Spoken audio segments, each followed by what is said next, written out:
ஒரு விஷயத்தை ஃபாஸ்ட்டாக பரப்பணும்னா இண்டஸ்ட்ரியில் மீடியாவில் எல்லாருமே ஒரு ஒரு ஒரு ஃபோர்ஸ் பண்ணி ஏற்றுக்க வச்ச விஷயம்னா நெகட்டிவாக ஒரு விஷயம் இருக்குன்னா ரொம்ப ஃபாஸ்ட்டாக தீமாவே பரவிடும்.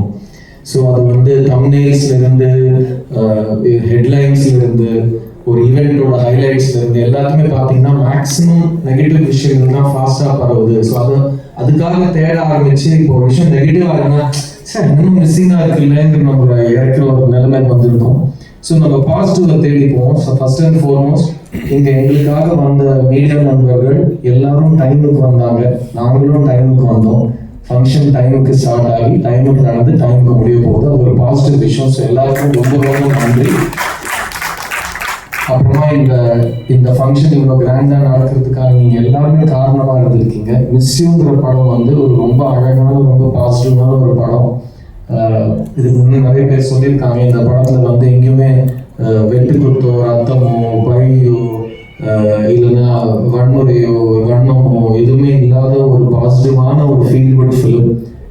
நாங்களாம் சின்ன வயசில் விஜய் அவர்களோட படங்களை தேட்டரில் பார்த்து ரசிகர்கள் 90s வாழ்ந்த காலம். எல்லா படத்துலையும் சாங்ஸ் நல்லா இருக்கும், எல்லா படமும் கலர்ஃபுல்லாக இருக்கும், எல்லா படமும் நல்ல ஒரு பாசிட்டிவான ஒரு சோஷியல் கருத்தையோ ஒரு ஃபேமிலி கருத்தையோ நட்பு காதல் எல்லாத்துக்கும் எல்லா நல்ல குணங்களை பற்றி ஏற்றி காட்டுற கமர்ஷியல் பாணியில் எடுக்கப்பட்ட படங்கள் நாங்கள்லாம் பார்த்து வந்திருக்கோம். ஸோ இப்போ இந்த 90s கிட்ஸ் 2K கிட்ஸாக சொல்கிறாங்க, எனக்கு பெருசாக அதில் வித்தியாசம் தெரியாது. எனக்கு iPhone 16க்கும் iPhone 14க்கும் வித்தியாசம் தெரியாது. ஸோ 2K கிட்ஸ்க்கும் 90 கிட்ஸ்க்கு எனக்கு சத்தியமாக வித்தியாசம் தெரியாது. ஸோ பட் இது வந்து 90s கிட்ஸ் இந்த படத்துல கேரக்டர்ஸா இருப்பாங்க, அது மட்டும் நான் புரிஞ்சுட்டு இருக்கேன். ஸோ வாசுதேவன்கிற கேரக்டர் ஒரு 90s கிட், அது மட்டும் நான் வந்து சஸ்திகா கிட்டையும் எல்லாம் இந்த சோஷியல் மீடியா ஜெயண்ட் ராஷிகாரன் மற்றவங்களாம் எனக்கு நிறைய டியூஷன் எடுத்திருக்காங்க. ஸோ இந்த படம் வந்து 90s கிட்ஸோட கேரக்டர்ஸ் மெயினாக இருப்பாங்க இதில். அண்ட் இந்த படம் வந்து ராஜசேகர் சார் ஃபர்ஸ்ட் என்கிட்ட கதை சொல்கிறப்போ நான் கேட்டேன், என்ன கதை சொல்ல போறீங்க? லவ் ஸ்டோரி சொல்ல போறீங்க. எனக்கு லவ் ஸ்டோரி வேண்டாங்க, நான் 10 வருஷமா அந்த பக்கமே கதை வச்சு படிக்கல. ஏன்னா ஏன் கேட்டால் இல்லை சார், லவ் ஸ்டோரி பண்ணால் அது வந்து தெலுங்குல அது பண்ணி வேறு எந்த படமும் வராமல் எந்த படத்தை எடுத்தாலும் லவ் ஸ்டோரி தான் வந்துச்சு எனக்கு. ஸோ இந்த பையனால் இது மட்டும் தான் பண்ண முடியும்னு என்ன ஒரு நெருக்கடி பண்ணிட்டாங்க. அது இருந்து நான் லெட்டர் எழுதாமல் ஓடினவன் தான். இது வரைக்கும் திரும்ப காதல் பக்கமே வரல. காதல் சொல்ல போது எப்படின்னா என்னோட out and out romantic comedy படம், அது நான் ஃபர்ஸ்ட் தயாரிச்ச படங்கிறதுனால அதோட அதுக்கப்புறம் பண்ணல. ஸோ நான் கதை சொல்லுங்க சார், மோஸ்ட்டாக நான் நோ தான் சொல்லணும் அப்படின்னு சொல்லிட்டு கதை கேட்டேன். அவர் கதை ஆரம்பிக்கிறப்போ உங்களுக்கு உலகத்திலே பிடிக்காத ஒரு பொண்ணுகிட்ட நீங்கள் லவ் சொல்ல போறீங்க அப்படின்னாரு. உலகத்திலே பிடிக்காத பொண்ணுக்கு ஏன் லவ் சொல்ல போறேன்னு கேட்டேன். அங்கேருந்து தான் நரேஷன் ஸ்டார்ட் ஆச்சு. ஸோ கதை கேட்டதுக்கு அப்புறம் நான் அவங்ககிட்ட சொன்னேன், ராஜசேகர் சார் இந்த படம் ரொம்ப நல்லா இருக்கு, ஆனால் எனக்கு ஒரு சத்தியம் பண்ணி கொடுங்க, நீங்களும் நானும் பார்க்காத ஒரு படமாக நம்ம எடுப்போம். பிகாஸ் ஏற்கனவே அரைச்சமாக திரும்ப அரைக்கிறதுக்கு நானும் தேவையில்லை, நீங்களும் தேவையில்லை. அதுக்கு இயற்கையாக வேற ஆளுங்களை தேடிப்போம், நம்ம ஏதாவது புதுசாக பண்ணுவோம். ஸோ இதை வந்து நீங்கள் நானும் பார்க்காத ஒரு படமாக எடுப்போம். அப்போ தான் வந்து இந்த காலத்து பசங்க கிரிஞ்சுலாம் சொல்லாமல் இருப்பாங்க. பிகாஸ் அவங்களுக்கு கொஞ்சம் பழைய வாட வந்தோடனே கிரிஞ்சுன்றாங்க, எல்லாத்துக்கும் கிரிஞ்சுன்றாங்க. பட் இது ஒரு பிரத்யேகமாக இந்த விஷயத்துக்கு சொல்கிறாங்கன்னு நான் கொஞ்சம் ரிசர்ச் ஆராய்ச்சி தான் பண்ணி கண்டுபிடிச்சேன். ஸோ நீங்களும் பார்க்காத ஒரு படமாக பண்ணுவோம் ராஜசேகர் அப்படின்னு சொல்கிறப்போ இந்த ஜேர்னி ஸ்டார்ட் ஆச்சு. அங்கதான் வந்து சாம் மேத்யூ எங்கள் வாழ்வுகள் வந்தார். சாம் மேத்யூ நான் மீட் பண்ணுறதுக்கு முக்கியமான காரணம் அவருக்கு ஒரு கேர் ஆஃப் அட்ரஸ் என்னன்னு கேட்டேன். அவங்க மானிகாவோட ஹஸ்பண்ட் நாங்கள் அப்படியே அவங்க ரொம்ப நல்லா, அவங்க கண்டிப்பாக ஒரு நல்லதாக இருப்பாங்க அப்படின்னு எனக்கு ஒரு தைரியம் வந்துச்சு. ஸோ அப்படிதான் அவர் மீட் பண்ணுறது நடந்துச்சு. அண்ட் பார்க்கறதுக்கு என்னமோ ஒரு பிராண்ட் லான்ச்சுக்கு அந்த CEO மாதிரி வந்து பேசிட்டு போயிட்டார் அவர். இது ரொம்ப தேவை சார் சினிமாவுக்கு. ஜென்ரலாக ப்ரொஃபஷனலாக இருக்கிறது, டைமுக்கு விஷயங்களை ஸ்டார்ட் பண்ணி டைமுக்கு முடிக்கிறது, கரெக்டான நேரத்துக்கு சம்பளத்தை கொடுத்து யாருமே வந்து அவங்க டிக்னிட்டியை தோக்கடிச்சு கெஞ்ச வைக்காம எல்லாருமே ரொம்ப ஃபேராக பண்ணியிருக்கீங்க. அண்ட் ராஜசேகரும் நானும் என்னெல்லாம் இந்த படத்துக்கு கேட்டோமோ எல்லாமே கொடுத்துருக்கீங்க. So thank you so much for supporting a film. மிஸ்யூங்கிற படம் வந்து ட்ரெண்ட் ஃபாலோ பண்ணுற படம் கிடையாதுங்க. இப்போ கடந்த 10 வருஷத்துல இவ்வளோ படம் லவ் ஸ்டோரி வந்து ஜெயிச்சிருக்கு, அதனால நாங்கள் இதில் முதலீடு போட்டு பண்ணுறோங்கிற மாதிரி அவங்க வரல. இது வந்து ஒரு கதையை மட்டும் நம்பி எடுக்கப்பட்ட படம். ஏன்னா கார்த்தி சொன்ன மாதிரி லவ் ஸ்டோரிஸ் எப்போவுமே ஒரு பயங்கரமான ஒரு ஃபேன் பேஸும் ஒரு டைம்லெஸ்ஸான ஒரு ஃபாலோவிங் இருக்கும்.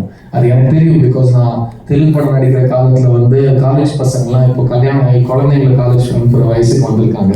அவங்களாம் வந்து என்ன மீட் பண்ணுறப்போ சொல்லுவாங்க, நீங்கள் ஏன் லவ் ஸ்டோரி பண்ணுறது இல்லை? அப்போ நான் சொல்லுவேன், எனக்கு போர் அடிக்குது, புதுசாக இல்லை, பண்ணுறது போர் அடிக்கும்னு சொன்னேன். அவங்க சொன்னாங்க, நாங்களாம் லைஃப்பில் நல்ல பையனை செலக்ட் பண்ணி கல்யாணம் பண்ணி வாழ்க்கையை நல்லா தான் நடத்துறதுல உங்களுக்கு ஒரு பெரிய ஒரு இன்ஃப்ளூயன்ஸ் இருக்குது. ஏன்னா நீங்கள் பண்ண படங்கள்ல எப்போவுமே ரொம்ப நல்ல பசங்க எப்படி இருந்தால் நல்லா இருக்குமோ அந்த மாதிரி பசங்களோட ப்ராப்ளம்ஸ் நீங்கள் பேசி 2 பேரும் லவ் பண்ணுறப்போ எதுக்கு லவ் பண்ணுறாங்க, ஒரு பொண்ணு ஒரு பையன் எதுக்கு பிடிச்சிருக்கு, ஒரு பையனை எதுக்கு ஒரு பொண்ணை பிடிக்கணும் அப்படிங்கிற காரணங்கள் ரொம்ப ஜென்வினாக ரியலான காரணங்கள், மிடில் கிளாஸ் புரியுற காரணங்களாக சொல்லியிருக்கீங்க. அது எங்கள் லைஃப்பில் ரொம்ப இன்ஃப்ளூயன்ஸ் பண்ணியிருக்கு. நாங்கள் எங்கள் பசங்களை வளர்க்குறப்ப கூட உங்கள் படங்கள்லாம் காட்டி அந்த சாங்ஸ்லாம் காட்டி வளர்க்குறோம். So it's very positive influence on us from your films சொன்னாங்க. அது ரொம்ப ரொம்ப டீப்பாக டச் பண்ண ஒரு விஷயம். அண்ட் எல்லா ஜானருமே ஒவ்வொரு தலைமுறைக்கும் திரும்ப ஒரு வாட்டி எடுக்க வேண்டிய கட்டாயம் இருக்கும். நம்ம அது பொறுப்பு இருக்குது. பிகாஸ் இப்போ 25 இயர்ஸ் ஒரு ஜென்ரேஷனே வயசுக்கு வந்திருக்கும். 20 வருஷத்துக்கு 10 வருஷத்துக்கு அப்புறம் இன்னொரு ஜென்ரேஷன் வயசுக்கு வரும். ஸோ அவங்க முதல் முறையாக காதல்னா என்ன, அந்த அட்ராக்ஷன்னா என்ன, ஹார்மோன்ஸை மீறி புரிதல்னா என்ன, நட்புனா என்ன, மரியாதைனா என்ன, ஒரு தம்பதியாக வாழ்றதுக்கு என்ன அப்படிங்கிற எல்லா இமோஷன்ஸும் ஃபர்ஸ்ட் டைம் அவங்க வெளியில காட்டுறப்போ, ஒரு பெரிய ஸ்க்ரீன்ல பார்க்குறப்போ நமக்கு அந்த பொறுப்பு இருக்கு. நம்ம அதை வந்து இந்த ஜென்ரேஷனுக்கு அடாப்ட் பண்ணி அவங்களுக்கு அதை புதுசாக காட்டணும். பட் அது எப்பவுமே கருத்து காரணம் எல்லாருக்கும் பிரச்சனைகளாக இருக்கட்டும், சந்தோஷம் கொடுக்குற விஷயங்களா இருக்கட்டும் 1000 வருஷமா பெருசாக மாறல. ஸோ அதை வந்து கரெக்டாக பேஸ் பண்ணி எழுத்தாளர்கள் அசோக் போன்ற, ராஜசேகர் போன்ற கலாசிரியர்கள் சேர்ந்து எழுதி ஒரு படத்தை வந்து கொண்டு வரப்போ அது ரொம்ப ஒரு பெரிய பொறுப்பாக நான் பார்க்குறேன். இது வந்து எழுத்துக்கு ரொம்ப முக்கியத்துவம் கொடுக்குற ஒரு படமாக இருக்கும். முக்கியமாக இது வந்து ரியாலிட்டியும் சம்மந்தப்பட்ட விஷயமா இருக்கும். ஆனால் சினிமாக்கான அழகும் இந்த படத்தில் இருக்கும். அதனால தான் ரெட் ஜெயண்ட் தைரியமாக இந்த படத்தை தியேட்டரில் உங்களை வந்து கூப்பிட்டு இந்த படத்தை காட்டுறாங்க. அண்ட் டிஸ்ட்ரிபியூட்டர்ஸ் ரெட் ஜெயண்ட் ரொம்ப ரொம்ப நன்றி சொல்லிக்கிறேன். மூர்த்தி சாராக இருக்கட்டும், ராஜாவாக இருக்கட்டும், அர்ஜுனாக இருக்கட்டும். ஏன்னா ஒரு படத்தை பார்த்து அந்த படத்து மேலே இருக்கிற பிலீஃப் அவங்க போடுறது இண்டஸ்ட்ரிக்கே ஒரு ஒரு ஃபீலர்ஸ் கொடுக்குற ஒரு தருணத்தில் நம்ம இருக்கும்.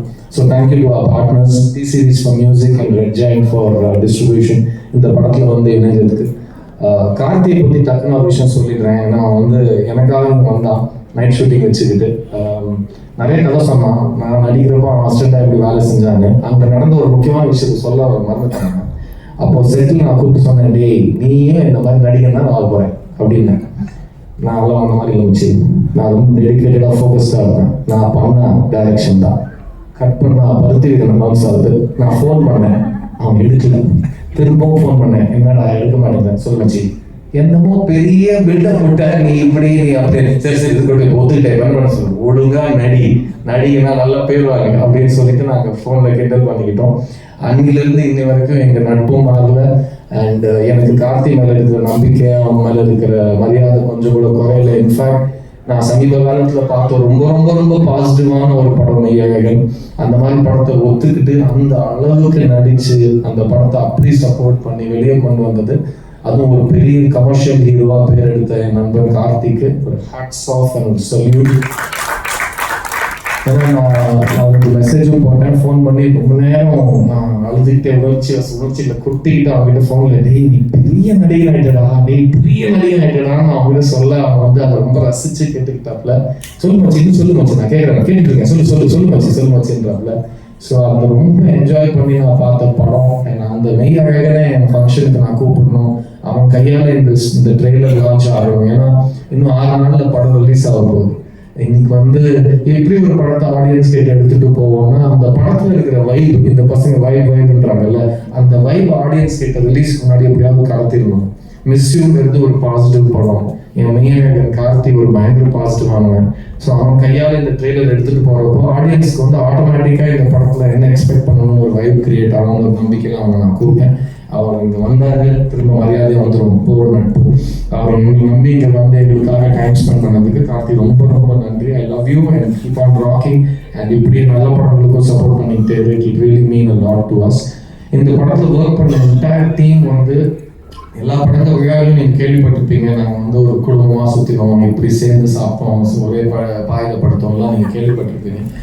இந்த படத்தில் நிஜமாவே அது செட்டில் ஒரு கலகலப்பான ஒரு செட்டுனா, ஏன் இந்த கலகலப்பான செட்டு நான் இவ்வளவு பிரத்யேகமா நான் சொல்றேன்னா, சித்தாங்கிற ஒரு படம் நான் எடுத்து முடிச்சு ரிலீஸ் பண்ணி உங்களோட தயவோட ஆடியன்ஸோட நம்பிக்கையோட அது என் கரியர்லயே ஒரு மறக்க முடியாத ஒரு வெற்றியா அமைஞ்சது.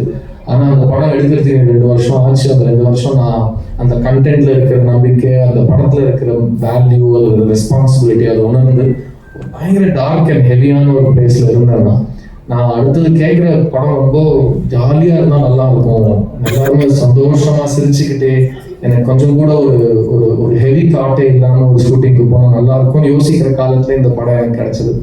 இந்த செட்டில் நாங்கள் வேலை செஞ்சது உண்மையிலேயே நாங்கள் வந்து ஒழுங்காக வேலை செஞ்சோமாங்கிறது தான் டைரக்டர் சொல்லுவார், எடிட்டர் சொல்லுவார். பட் நாங்கள் ரொம்ப என்ஜாய் பண்ணி வேலை செஞ்சது என்னால் சொல்ல முடியும். அது முக்கியமான காரணம் இந்த ஃப்ரண்ட் ரோல் உட்காந்துருக்கு என்னோட கோ ஆக்டர்ஸ், என்னோட டெக்னீஷியன்ஸ். அங்கேருந்து வர லிரிசிஸ்ட் ஃபர்ஸ்ட் மோகன் சார், தேங்க்யூ ஸோ மச். உங்களுக்கு டைட்டில் கார்டு படிக்கிறப்போ ரொம்ப சந்தோஷமா இருக்கு. ஒரு பாட்டு எழுதணும் நம்ம ஏக்கத்தில் இருந்தோம், 6 பாட்டு எழுதிட்டீங்க. ஸோ ரொம்ப சந்தோஷம். More and more collaborations are waiting for us. இந்த படத்தோட ஃபர்ஸ்ட் புளியார் சுவை போட்டது அசோக் தான். அவர் தான் பேப்பரில் பேனா வச்சு டைலாக் எழுதினாரு. Ashok, this is a very big film for me, it's a very big film for you. ஏன்னா லவ் ஸ்டோரிஸ் வந்தால் மக்கள் பார்ப்பாங்களான்னு ஒரு கேள்வி இருக்கிற ஒரு ரொம்ப ஏங்கிட்டு இருக்கிற ஒரு காலத்தில் ஃபர்ஸ்ட் அதை எழுதுறவனையும் அதை பேக் பண்ண முடியும் தான் எல்லாரும் கேள்வி கேட்பாங்க. ஸோ நீங்களும் நம்ம வேலையை கரெக்டாக பண்ணோம்னா கன்ஃபார்மாக 29 ஷுவர் உங்களோட அடுத்த மைண்ட் ஸ்டோன் உங்களுக்காக காத்துட்டு இருக்கு. Keep writing the way you write, be genuine, be curious, be warm and be respectful. I love your work. Thank you for writing this film for me. அப்படியே அவர் பக்கத்தில் வந்து இங்கே இருக்கிற எல்லாரோட காஸ்டியூமையும் பார்த்து நீங்கள் அவங்களோட வயசை எடை போடணும்னா இருக்கிறதுலே கம்மி வயசாக இருக்கிற எங்களோட மாடல் அந்த காஸ்டியூம் ஒரு பார்த்துருங்க. நான் சொன்னேன், ஆமா சார் இவ்வளோ போடவே சார் பார்க்குறாங்க அப்படின்னு வந்தாரு. ஸோ மாறினேன். இந்த படத்துக்கு முன்னாடி நான்லாம் இந்த எல்லா பொண்ணுங்களும் நீங்கள் நாங்கள் ஸ்கூல்லேருந்து அவங்க ஃபேன்ஸ்ன்னு சொல்லி நான் வாங்க துவங்குவாங்க. நான் உங்களை வாங்குறேன், நான் ஸ்கூல்ல இருந்தே அவங்கள ஃபேன் மாறுங்க அப்படிங்கிற மாதிரி நான் சொல்லுவேன்.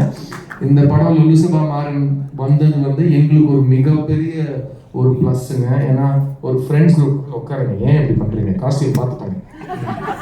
ஒரு ஃப்ரெண்ட்ஸ் குரூப்னு நீங்கள் எடுத்துக்கிட்டிங்கன்னா நம்ம சினிமா கலாச்சார அடிப்படையில் காலேஜ் ஃப்ரெண்ட்ஸ்னால் இப்படி தான் இருக்கணும்னு சம்மந்தமே இல்லாத ஒரு மேல் காஸ்டிங் மட்டும் நடக்கும். 4 பசங்க அப்படின்னா இதுக்கு இவங்க 4 பேர் எப்படி ஃப்ரெண்ட்ஸாக இருக்காங்க, இவங்க படத்தில் மட்டும்தான் ஃப்ரெண்ட்ஸாக இருக்க முடியும். நம்ம இல்லாத ஒரு ஃப்ரெண்ட்ஷிப் நம்ம நிறைய பார்த்துருக்கோம். இந்த படத்தில் என்னோட ஃப்ரெண்ட்ஸ் குரூப்புங்கிறது என்னோட கெரியர்லேயே ரொம்ப எனக்கு பிடிச்ச ஒரு ஃப்ரெண்ட்ஸ் குரூப்பாக அமைஞ்சிருக்கு. அதுக்கு முக்கியமான ஃபர்ஸ்ட் காரணம் வந்து மாறன். அவரோட டைமிங் எக்ஸ்ட்ராடினரி ஆக்டர். அவர் நீங்கள் ஜேகேபியில் பார்த்துருப்பீங்க. அவர் சீரியஸ் ரோல்ஸும் சூப்பராக அதுலேயும் ஒரு காமெடி கொண்டு வருவார். ஒரு ரொம்ப வளர்ந்த நடிகர் நான் அவர் சொல்லுவேன். அவர்கிட்ட இதுதான் வரும்னு சொல்லிட்டு அவருக்கு கொடுத்த பெர்ஃபார்மன்ஸஸ் ரிப்பீட் பண்ணியிருக்கலாம்.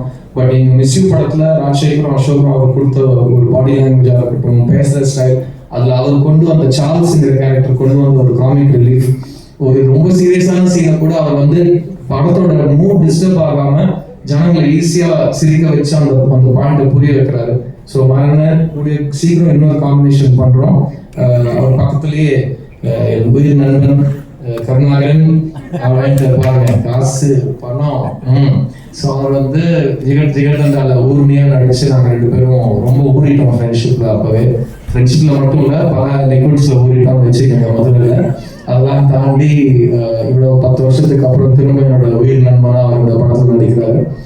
கருணா கிட்ட எனக்கு ரொம்ப பிடிச்ச விஷயம் அவரோட குரல், அந்த பியூட்டிஃபுல் பேரக்டர் அவங்க பேசினாங்கன்னா அப்படி இருக்கும். அது இந்த படத்தில் வந்து ஒரு ஒரு ஒரு ஒரு ஃப்ரெண்டு தான் இப்படி கூட இருப்பாங்கன்னு ஒரு அது நல்லதாக எடுத்துக்கலாம், பயப்படுற மாதிரி எடுத்துக்கலாம், அந்த மாதிரி ஒரு ஃப்ரெண்டு கேரக்டர் பண்ணியிருக்காரு. அவர் இந்த படத்தில் ஒரு பெரிய சர்ப்ரைஸ் ஃபேக்டராக இருப்பார் நான் நம்புறேன். கருணை அடுத்த வாட்டி 10 வருஷம் கேப் வேண்டாம். நான் படம் ஷூட்டிங் பற்றி சொல்கிறேன், மற்றதெல்லாம் எப்படி நம்ம கேப் விட மாட்டோம். படத்துலையும் நம்ம விதவுட் கேப் நடிச்சுக்கிட்டே இருக்கணும் கூட. I love you, thank you for coming on board this film. அவங்க பக்கத்துலேயே ரொம்ப பெருமையாக சொல்லிக்கிறேன், இந்த ஃப்ரெண்ட்ஸ் குரூப்பில் ஹீரோ ஃப்ரெண்ட்ஸாக 4 பேர் இருக்காங்கன்னா அதில் ஒரு பொண்ணு இருக்காங்க. ஏன்னா எல்லாருமே நம்ம பொண்ணுங்களை ஃப்ரெண்ட்ஸ் குரூப்பில் சேர்க்கவே மாட்டாங்க. காஸ்டிங்கில் கேட்டால் இல்லை டைரக்டர் அவங்க ஏதோ ஒரு காரணம் சொல்லுவாங்க. ஏங்க இப்பெல்லாம் இருக்கிற பசங்களாம் பாருங்க, ஒரு கேர்ள் பெஸ்டி பாய் பெஸ்டிலாம் இல்லாமல் கேங்கே கிடையாது. ஸோ இந்த மிஸ்யூ படம் வந்து 3 தலைமுறை சேர்ந்த ஒரே குடும்பத்தினர் போய் ஒரு படத்தை பார்த்தாங்கன்னா 3 பேருக்கும் அந்த படம் ரிலேட் ஆகணும். அண்ட் அது வந்து மாடர்னாகவும் இருக்கணும், at the same time conservative values இருக்கிறவங்களுக்கும் அது டிஸ்டர்ப் பண்ணாமல் ஏற்றுக்கிற மாதிரி ஒரு விஷயமா இருக்கணும். ஸோ சஸ்திகா இந்த படத்தில் என் ஃப்ரெண்டு சிந்துவை நடிச்சிருக்காங்க. அவங்க ஒரு டாக்டர், இந்த ஃப்ரெண்ட்ஸ் குரூப்லேயே அதிகமாக படித்தவங்க, ரொம்ப புத்திசாலி அவங்களோட கேரக்டர் தான். ஸோ அந்த மாதிரி தான் நிஜ வாழ்க்கையிலும் நடக்கும். ஸோ ஒரு அழகான பெண், ஒரு அழகான நண்பியாக கூட இருப்பாங்கிறது இந்த படத்தில் வந்து அவங்க பியூட்டிஃபுல்லாக ப்ளே பண்ணியிருக்காங்க. அண்ட் பியூட்டிஃபுல் சொல்கிறப்போ அந்த இன்னொரு பியூட்டிஃபுல்லோட பக்கம் ஒரு பக்கம் ஒருத்தர் இருக்காரு, பால சரவணன். அவர் வந்து சொன்னாரு, சார் அடுத்த படத்துல நான் உங்களை டார்ச்சர் பண்ண மாட்டோங்க, நீங்க கண்டிப்பா டார்ச்சர் பண்ணுவீங்க, ஆனா நீங்க பண்ணிக்கிட்டே இருக்க. ஏன்னா இந்த சஸ்திகா பாலசரவணன்லாம் செட்ல இருக்கிறப்போ நம்ம யோசிச்சு நானும் ராஜசேகரும் அவர் இவ்வளவு தூரத்துல இருப்பாரு, இங்க இருந்து நானும் அவரும் பேசி முடிக்கிறதுக்குள்ள என்ன பேச வந்தோம்னு மறந்துடுவோம். ஏன்னா அவ்வளவு அவங்க 2 பேரும் கொஞ்சம் வெளியில கூட்டிட்டு போங்க, நானும் ராஜசேகரும் ரொம்ப நாள் கெஞ்சிருக்கோம். பட் அந்த அளவுக்கு ஒரு ஒரு ஒரு எனர்ஜி இந்த படத்துக்கு கொண்டு வந்திருக்காங்க. Bala Saravanan is a fantastic actor. எனக்கு அவரை பண்ணேரம் பார்த்து ஷார்ட் ஃபிலிம்லேருந்து தெரியும். நான் இப்போ பீடர் ஜோக் அடிச்சிட்டு இருக்காங்க. அவரோட ஃபேமஸ் கேரக்டர் அது. அண்ட் அவர் வந்து லப்பர் பண்டில் பண்ண பர்ஃபார்மன்ஸ் எனக்கு ரொம்ப ரொம்ப பிடிச்சது. அவர் வந்து விலங்கில் பண்ண பர்ஃபார்மன்ஸ் எனக்கு ரொம்ப ரொம்ப பிடிச்சது. ஸோ அவர் சீரியஸும் பண்ணுவார், காமெடியும் பண்ணுவார். யூஸ்வலாக ஒரு கிரேட் ஆக்டர்ஸ் ஃபார்ம் ஆகிறது வந்து நீங்கள் அவங்க ஃபார்ம் ஆனதுக்கு அப்புறம் தான் ப்ரீவியஸ் ஜென்ரேஷனில் பேசியிருக்கோம். என் முன்னாடி இருக்கிற இந்த கலைஞர்கள் எல்லாருமே 20 வருஷத்தில் வந்து தமிழ் சினிமாவில் லீடிங் கேரக்டர் ஆக்டர்ஸ், கமெடியன்ஸ், நல்ல ஆக்டர்ஸ்னு பேர் எடுப்பாங்க. That includes all of the people I mention so far and you Bala. Thank you. இந்த வருஷம் எங்கள் எல்லாரோடையும் அதிகமாக பெரிய ஹிட் கொடுத்தது நீங்கள் தான். ஸோ உங்கள் ஆசீர்வாதத்தோட இந்த படம் நல்லபடியாக வந்து ஜெயிக்கணும்னு நான் நம்புகிறேன். And this whole friends group is very close to me. இந்த படத்தோட ஹைலைட்ஸ் மெயினாக இந்த படத்தோட கேரக்டரைசேஷன்ஸ். ஏன்னா சொன்ன மாதிரி எல்லா கேரக்டர்ஸும் ரொம்ப ரிலேட்டபுளாக இருக்கும். அண்ட் இந்த மாதிரி படங்கள் திரும்ப திரும்ப வரணும் அப்படின்னு ஆசைப்படுறவங்க இந்த படத்தை தயவு செஞ்சு தியேட்டரில் பார்க்கணும். நீங்கள் பார்க்கறதுக்கு முக்கியமான காரணம் நான் சொன்ன விஷயங்களாக இருந்தாலும் நீங்கள் செகண்ட் டைம் பார்க்கறதுக்கு முக்கியமான காரணமாக எடுத்து போகிறவங்க ஆஷிகா ரங்கநாத். அவங்க இந்த படத்தை சுப்புலட்சுமி கேரக்டர் பண்ணியிருக்காங்க. எங்களுக்கு எப்பவுமே தெரியும் ஒரு லவ் ஸ்டோரி ஒழுங்காக ஒர்க் பண்ணணும்னா அது முக்கியமான விஷயம் ஹீரோயினோட கேரக்டரைசேஷன் கரெக்டாக இருக்கணும், ஹீரோயின் பர்ஃபார்மன்ஸ் கரெக்டாக இருக்கணும். ஏன்னா ஒரு லவ் ஸ்டோரியில் ஹீரோயின் அழகாக நல்லா நடிச்சிட்டாங்கன்னா அந்த லவ் ஸ்டோரி தானாக ஜெயிச்சிடும். அண்ட் உங்களுக்கு ஆடியன்ஸ்க்கு வாசுவை பிடிக்கணும், சுப்புவை பிடிக்கணும். முக்கியமாக வாசுவும் சுப்பியும் சேர்ந்து இருக்கிறப்போ பிடிக்கணும். அப்போ தான் அவங்க எண்டில் இவங்க சேருவாங்க, ஏங்குவாங்க. அப்படி நான் நடிச்சிருக்கோம்னு நான் நம்புகிறேன். ஆஷிகா, தேங்க்யூ. இவ்வளோ அழகாக ஒரு ஸ்டேஜ் வந்து தமிழில் பேசினதுக்கு ரொம்ப ரொம்ப நன்றி. We once again welcome you to Tamil cinema. And அடுத்த முறை தெலுங்கு வந்து கேப் விட்டுறாதீங்க. இன்னும் கார்த்தியோட நீ நைட் ஷூட்லேயே நீங்கள் கார்த்தி ஷூட்டில் இருக்கீங்க. ஸோ கேப் விடாமல் தமிழில் நீங்கள் நிறைய படம் பண்ணணும்னு நான் ஆசைப்படுறேன். முக்கியமாக ஆஷி வந்து சின்ன வயசுலேருந்து என்னோட ஃபேன், திரும்ப திரும்ப சொல்லி கடுப்பேற்றிட்டு இருப்பாங்க. அப்படி ஒரு ஃபேனோட நடிக்கிறது எனக்கு இது ஃபர்ஸ்ட் டைம். ஏன்னா பக்கத்தில் விசிறி இருக்கிறது ரொம்ப கன்வீனியண்டாக இருக்கும். நம்ம கரெக்டாக நடிப்போம். அண்ட் அவங்க நம்மக்கிட்ட என்ன எதிர்பார்க்குறாங்களோ அப்படி நம்ம பண்ணால் அவங்க நம்ம என்கரேஜ்மெண்ட் கொடுப்பாங்க. ஸோ அவங்க ஒரே ஒரு ப்ராமிஸ் வாங்கிட்டு இருக்காங்க. சரி, எனக்கு அடுத்த படத்தில் உங்களோட 3 பாட்டு டான்ஸ் ஆடணும்னு. கண்டிப்பாக இந்த படத்தில் வெற்றிக்கு அப்புறம் அதை நம்ம மறுக்கவே முடியாத ஒரு ஹேப்பனிங்காக இருக்கும்.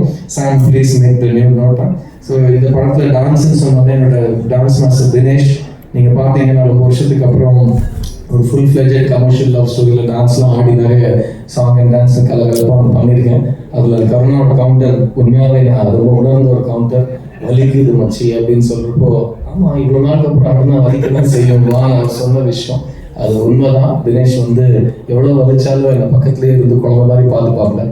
அண்ட் குழந்தை மாதிரி பார்த்துக்கிறத பற்றி சொல்கிறப்போ என் பக்கத்தில் என்னோட மேக்கப் ஆர்டிஸ்ட் சிவமல்லேஸ்வர ராவ் சார் இருக்காரு.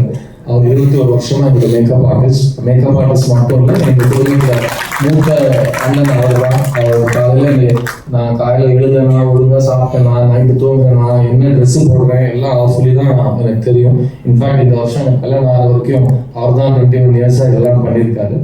அண்ட் ஸோ என்னோட அப்பா வந்து இந்த ஸோ இந்த அப்பா கேரக்டர்ஸ் இந்த படத்தில் ரொம்ப முக்கியமான கேரக்டர்ஸ் ப்ளே பண்ணியிருக்காங்க. ஏன்னா ஒரு படத்துக்கு வந்து வெயிட்டே ரீசனாக திரும்ப மெய்யழகன் நான் ரெஃபரன்ஸ் கொடுக்குறேன். ஜெயபிரகாஷ் ஒரு நடிகர் மெய்யழகனில் ஒரு ஃபோன் பேசி வச்சுட்டு அவர் அழக சீன் வந்து ஒரு கண்ட்ரியே அழக வச்சிருக்கு. ஒரு வார்த்தை கூட பேசாமல் ஒரு ஒரு ஒரு பெரியவர் அப்படி நொறுங்கி அழகிறப்போ அதில் கொஞ்சம் கூட மெலோட்ராமா சேர்க்காம எல்லாரும் அவங்களோட குடும்பத்தில் மிஸ் பண்ண வச்ச ஒரு பர்ஃபார்மர் அந்த சீனில். JP sir, thank you so much for your love in this film. அவர் தான் என்னோட அப்பாவும் நடிச்சிருக்காரு. அண்ட் அந்த பக்கம் பொன்னுண்ணன் சார் எனக்கு சின்ன வயசுலேருந்து இன்ஸ்பிரேஷன். ஒரு எழுத்தாளனா, ஒரு அசிஸ்டன்ட் டைரக்டராக அவர் பாரதராஜா சாரோட பண்ண எல்லாமே நான் அவரோட டீட்டெயிலாக உட்காந்து கேள்வி கேட்டு அவர்கிட்ட இருந்து வாங்கியிருக்கேன். இந்த செட்லையும் எனக்கு ரொம்ப ஒரு வழிகாட்டியாக இருந்திருக்காரு பொன்னுண்ணன் சார். இந்த படத்தில் நடிச்ச எல்லா ஆர்டிஸ்ட்டுக்கும் பிரத்யேகமாக தேங்க்ஸ் சொல்லிக்கிறேன். பிகாஸ் இது ஒரு அன்சாம்பிள் காஸ்ட் ஃபிலிம், இது ஹீரோயின் படம் கிடையாது. இந்த படத்தில் எல்லா கேரக்டர்ஸும் ஈக்குவலி இம்பார்ட்டன்ட். சாரி, இந்த ஒரு போஸ்டரில் நான் தனியாக இருக்கேன். அது மட்டும் ஏன்னா நான் 2012 வரைக்கும் என்னோட முதல் 20 படத்தில் என் பேர் கூட போட்டதில்லை அந்த போஸ்டரில். அதுக்கப்புறம் வலுக்கட்டாயம் வெற்றிமாறன் தான் ஃபர்ஸ்ட் டைம் என் பேர் ஒரு போஸ்டரில் போட வச்சாரு. அங்கேருந்து இங்கே வரைக்கும் அது ஒரு இதுவாக இருக்குது. பட் ஜென்ரலாக அந்த படத்தோட எல்லா ஆக்டர்ஸுமே அந்த படத்தோட ஈக்குவல் பங்காளிகளை நான் பார்க்குறேன். ஸோ இந்த படத்தில் நடித்தவங்க எல்லாருக்கும் என்ன ஒரு உட்பட ரொம்ப ஒரு பெரிய ஒரு திருப்பு முறைன்னு சொல்ல மாட்டேன். பிகாஸ் திருப்பு முறை நம்ம போகிற திசை விட்டுட்டு வேறு திசைக்கு போவோம். இது நமக்கு ஒரு மைல்கல்லாம் அமையும் நான் நம்புகிறேன். இந்த படத்தோட டெக்னீஷியன்ஸ் கேஜி வெங்கடேஷ் எங்கே சார் இருக்கீங்க? அவர் என்னோட அழகா இருப்பாரு, கல்யாண முகம், அவர் பார்க்கணும் நீங்க, அப்படி ஒரு பேபி ஃபேஸ் அவருக்கு. அவர் வந்து அந்த கேமரா முன்னாடி ஒரு சிறு புன்னகையோடு என்னை பார்த்து ஷார்ட் சார் அப்படின்னு சொல்றப்போ ரொம்ப சந்தோஷமா இருக்கும். அண்ட் தமிழ் சினிமால ரொம்ப வருஷத்துக்கு அப்புறம் இவ்வளவு கலர்ஃபுல்லான ஒரு ப்ராஜெக்ட்ல ஒரு ஈஸி ஒரு feel good film breath of fresh air நீங்க கொடுத்துருக்கீங்க. Can't wait to see your next work, KG. Thank you for making me and Ashi and all the actors look so beautiful. Thank you, and your beautiful family is here. And his wife is there. Thank you for coming, ma. And my dear friend Gibran, brilliant composer, brilliant sound engineer, brilliant human being, lovely guy. நான் அவரோட ரொம்ப வருஷமா work பண்ண wait பண்ணிட்டு இருக்கோம். எனக்கு அந்த அந்த பாட்டு நான் ஒரு 2 வருஷம் என்னோட பிளேலிஸ்ட்ல வச்சு கேட்டிருக்கேன். And finally I got to work with you, Jibs. Thank you so much. And இந்த படத்துல வந்து நம்ம ரெக்கார்ட் பண்ண song was the most fun. ஏன்னா அவரே கீபோர்ட் வாசிப்பாரு, அவரே இன்ஜினியரா வேலை செய்வாரு, அவரே டாப் பேக்ல பேசுவாரு, யாரும் நடுவில் டிஸ்டர்ப் பண்ண மாட்டாங்க. நைட் 1 மணி உட்காந்து 2 பேரும் ஜாலியாக ஒரு சாங் ரெக்கார்ட் பண்ணோம். நீ என்ன பார்த்தே always the very special song that I song. இதை ஏன் சொல்றேன்னா, என்னோட ஃபேன் ஆஷிகா ரங்கநாத் சார் நீங்க சூப்பரா பாடிட்டீங்கன்னு சொல்லிட்டாங்க. ஸோ கண்டிப்பா ஃபேன்ஸ் பிடிச்சிருந்தா கண்டிப்பா அதை நான் ஏற்றுக்கணும். Thank you so much for the song. அது முக்கியமாக ஐ எம் வெரி ஹாப்பி உங்களை வந்து இந்த இருட்டான த்ரில்லர் அண்ட் சைக்கோ கில்லர் ஜானர்ல இருந்து, ஏன்னா அது வந்து ஜிப்ரன் எங்க இருப்பாரு, அவங்க ஒரு பழைய வீட்டுல வந்து ஒரு உடஞ்ச ஆர்வத்தை வச்சுட்டு ஏதோ நாகாசம் பண்ணிட்டு இருக்காரு சார். லெவலுக்கு அவர் தள்ளப்பட்டிருக்காரு. அவர் வந்து ராணி அந்த சிவப்பு கலர் டிஷர்ட் ஜீன் பேண்ட் எல்லாம் போட்டுக்கிட்டு நிறைய ஹாப்பியா ஒரு லவ் சாங் கம்போசிங் நான் பார்த்திருக்கேன் இந்த படத்துல. அண்ட் நான் லாஸ்ட் 5 இயர்ஸா பார்த்த ஜிப்ரானோட இப்போ ரொம்ப வயசு குறைஞ்சு ரொம்ப இளமையா கியூட்டா சுத்திட்டு இருக்காரு. ஸோ இன்னும் கொஞ்சம் படம் இந்த ஜானர்ல பண்ணுவோம். ஏன்னா அதுதான் எங்க நடக்குதுன்னு நினைக்கிறேன். கொஞ்சம் வயசு இறங்குது. ஸோ இட்ஸ் குட், அப்படியே மெயின்டைன் பண்ணிப்போம். இந்த படத்துல ஒர்க் பண்ண editor Dinesh, art director Siva, costume Ashok, என் கூட ஒர்க் பண்ண எல்லாருமே they have given their best because எல்லாருமே ரொம்ப லவ் பண்ணி இந்த படத்தை பண்ணியிருக்காங்க. பிகாஸ் எல்லாருமே ராஜசேகர் ரொம்ப லவ் பண்ணோம். சினிமா இண்டஸ்ட்ரியோட ஹிஸ்ட்ரியிலேயே எனக்கு மைக்ல பேச தெரியாதுன்னு சொல்லி 15 நிமிஷம் இவ்வளோ அழகா பேசின ஒரு டைரக்டரான ராஜசேகர். ஸோ அவர் வந்து இனிமேல் அவருக்கு எது வராதுன்னு அவர் சொல்றாரோ நீங்க தைரியமா அவருக்கு அந்த வேலையை கொடுத்துடலாம். ஸோ அவர் வந்து வர வேலையே இப்படி ரொம்ப மாடஸ்டா வராதுன்னு சொல்றாரு. அவர் வர வேலை நிஜமாக பயங்கரமா வர வேலை அவர் எப்படி பண்ணுவாருன்னு நீங்க யோசிக்கலாம். ஸோ ராஜசேகர் இது நம்மளோட ஃபர்ஸ்ட் அண்ட் லாஸ்ட் கிடையாது. நிறைய சத்தியம் பண்ணி வச்சிருக்கீங்க என்கிட்ட. ஸோ நிறைய பேசுவோம், நிறைய படங்கள் பண்ணணும் நம்ம. அண்ட் அடுத்த வாட்டி கூட இந்த மாதிரி நான் உங்களை மாதிரி நிதானமா யோசித்து ஒரு தப்பான விஷயம் கூட பேசாம இவ்வளவு நேரம் மைக்க பிடிச்சி பேசணுமா இருந்தேன்னா நான் நேரத்துக்கு எங்கேயோ இருந்திருப்பேன். நான் நல்லா பேசணும் நினைச்சிட்டு 25 வருஷமா பேசிக்கிறேன். இப்போ உங்களை பார்த்தோன்னே எனக்கு லைட்டா ஓஹோ நிறைய நம்ம கத்துக்கிற விஷயங்கள் பாக்கி இருக்குன்னு எனக்கு தோணுது. So miss you is a beautiful, colourful, very pleasant and படத்தை பார்த்துட்டு ஒரு சிறு புன்னகையோட நீங்க வீட்டுக்கு போகலாம்.